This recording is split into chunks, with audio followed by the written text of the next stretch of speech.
Today I'm gonna show you how to solve systems graphically using your calculator. This is aligning to Unit 5, Lesson 6 of the textbook, but I am actually not gonna use the questions from the textbook because I wanted to just give you some more very straightforward examples where you can use your calculator. So the focus of this lesson is gonna be showing you how to do this on your handy dandy graphing calculator.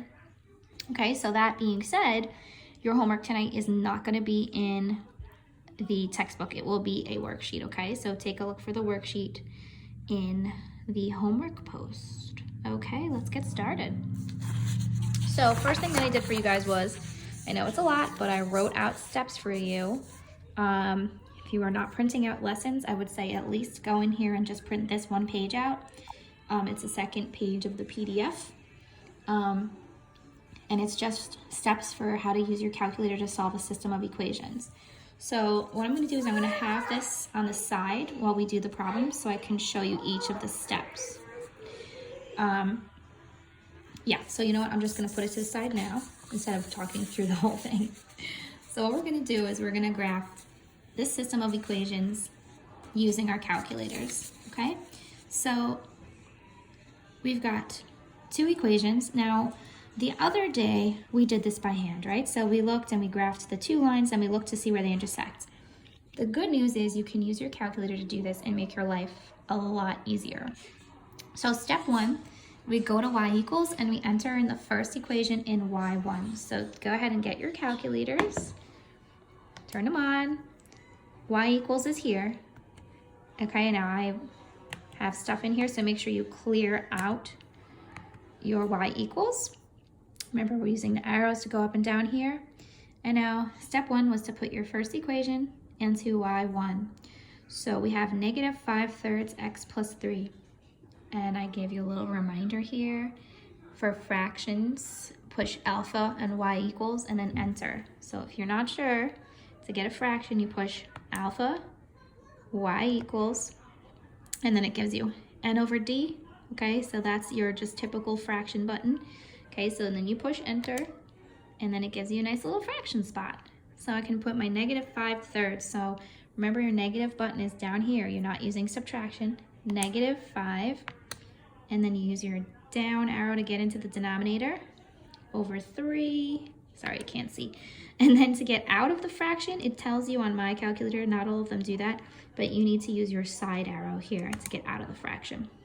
Okay, and now I need the x, which is this button here, negative 5/3 x plus 3. Okay, that's my first equation. Now, step two is to use the down arrow to go to y2 so I can enter my second equation. Okay, so I'm using the down arrow to get into y2. Okay, now that I'm in y2, I'm going to enter in this equation.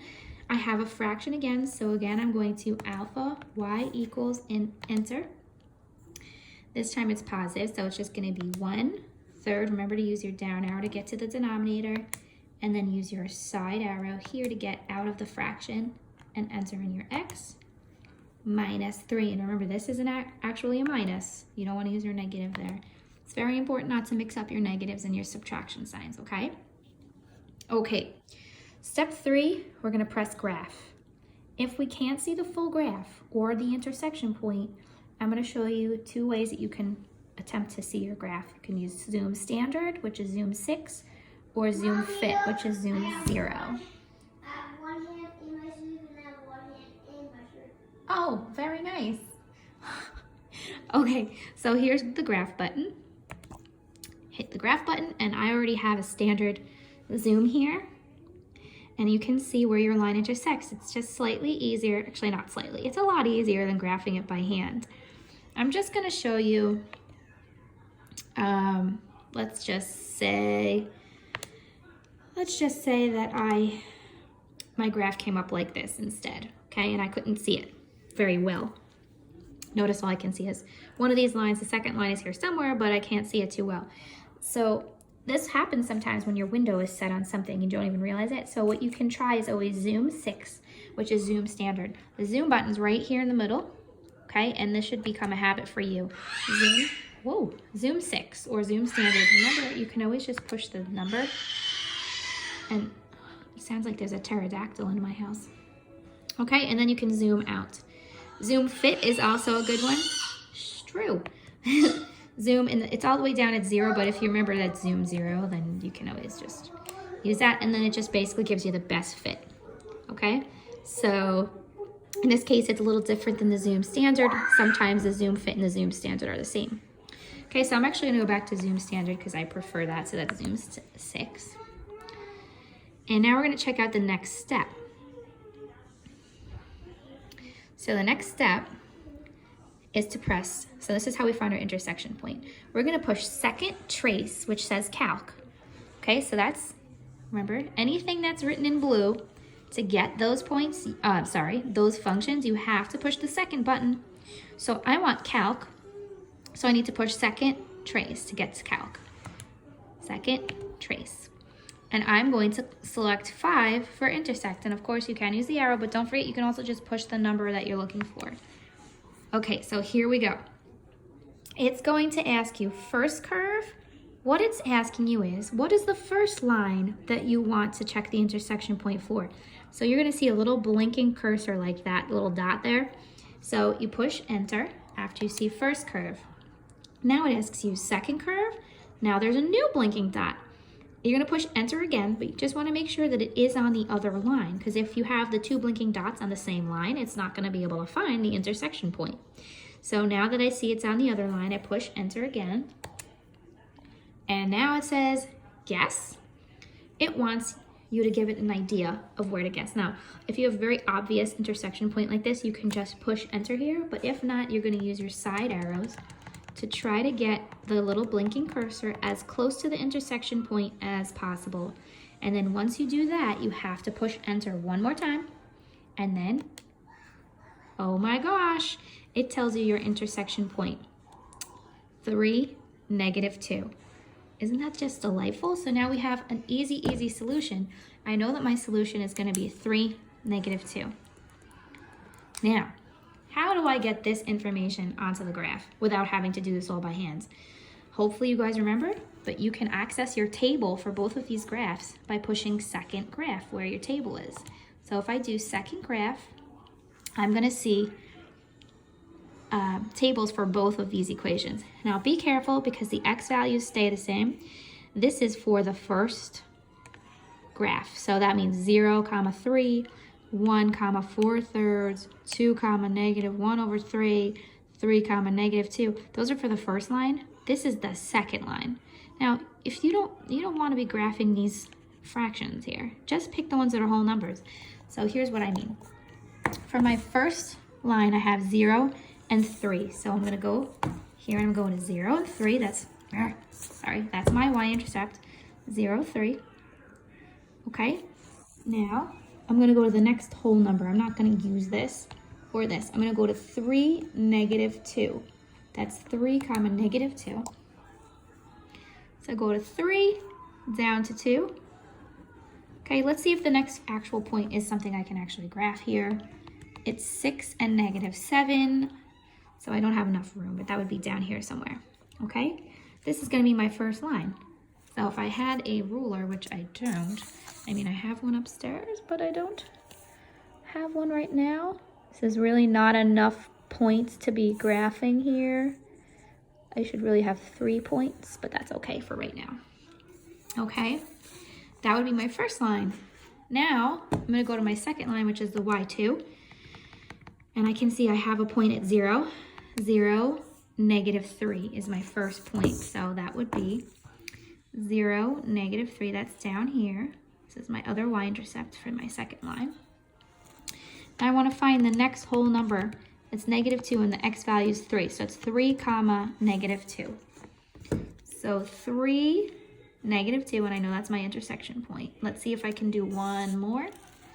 I can do 6, -1. Remember the middle, we're ignoring it because that's the first line. 6, -1. I don't have a 6 here, but if I did, it would be right about here. Okay, that would help me just to make my line. And then I can see that my graph, my 2 lines intersect here. There's my intersection point. Now, the long way to do this, that's the easy way because we're looking at points in a table. The long way to do it Remember, you look for your y-intercept, which is 3. Here it is. And then we use the slope. Negative 5/3 would mean down 5 over 3. So I would just go down 5 over 3. And then I would go again, but I don't have enough room. And then for the second graph, my y-intercept's negative 3. And in this case, I'm going up 1 over 3. Up 1 over 3. Up 1 over 3. Okay? And then you find that your intersection point is 3, negative 2. Okay? So I'm going to do one more with you guys. And then I'm going to give you the next 2 to do on your own, and I'll let you check your answers. Okay? So again, we're going to use the calculators. We're going into y equals, and I do need to clear this out. So clear, then use your down arrow and clear again. Go back up into y1, and I'm going to enter 4x plus 3. So 4x plus 3. Then I'm using my down arrow to get into y2, and I'm doing negative x minus 2. So be careful. Negative x minus 2.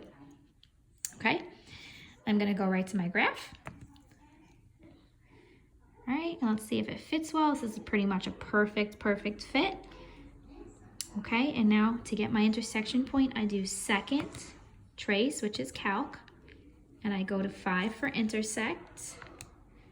Okay, and it's going to ask me first curve. You can see it's on that first point. You have to push enter. And now it says second curve, and you can see it's on the other line, so you push enter again. And now it's saying yes. Now you don't have to do this, but it's a good habit to get into. You move your cursor over to where you think it's going to intersect, and you have to push enter one more time, and it will give you your intersection point. -1, comma -1. So I know my answer is going to be -1, -1. Now, you're given a graph. You still have to graph this. So you can choose. You can do it by hand. You can say, oh, my y-intercept is 3 and my slope is 4. And then this one, my y-intercept is -2. My slope is down 1 over 1. Or you can make your life easier. And you could go to second graph, oh my God, which is the table. And you can plot some points. Remember, for the first graph, imagine that this one's not there. And these are some points. And then for the second one, imagine the middle is not there. And those are your points. So for your first line, you're going to start with 0 and 3. 0, 3. And the next point you can do is 1, 7, which of course is not here. 1, 7. So what we're going to do is we're going to go backwards and see if I can get some values for negative. Yeah, so -1 is here. Okay, let's see if we can get one more fitting on here. -2 and -5, perfect. -2, -5, okay? All right, and that's my first line.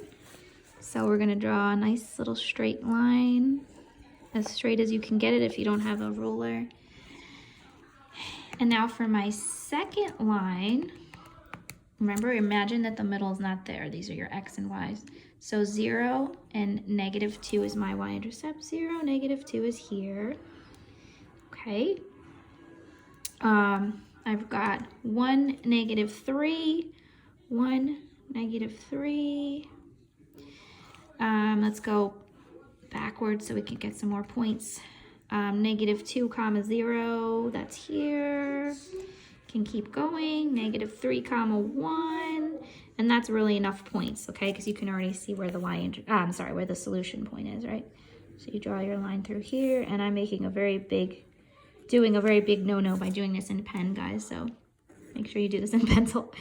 And you can see your solution is -1, -1, which is what we got from the calculator.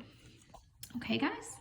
So what I'm gonna have you do is, on the back here, there's 2 more examples. And I want you guys to pause this, try them on your own, and then unpause to check your answers. Okay guys, here's your solutions. When you graph these, the first one, you should find that the intersection point is 4, -3. Plotting your points, you can either get from the, from the table or from doing it by hand, and you'll So you get the same intersection point. And then for this one, don't let this trip you up. This is just a line y equals -1. So when you plug it into y equals, all you write is -1. And of course, that's the line that goes straight through, that's the line that goes straight through -1 right here. Okay, and then they intersect here at 2, -1. All right, guys, I hope that was helpful. Remember, if you can, print this thing out, even though it's a lot, so that you can refer to it as you do your work. Mom! Okay, have fun.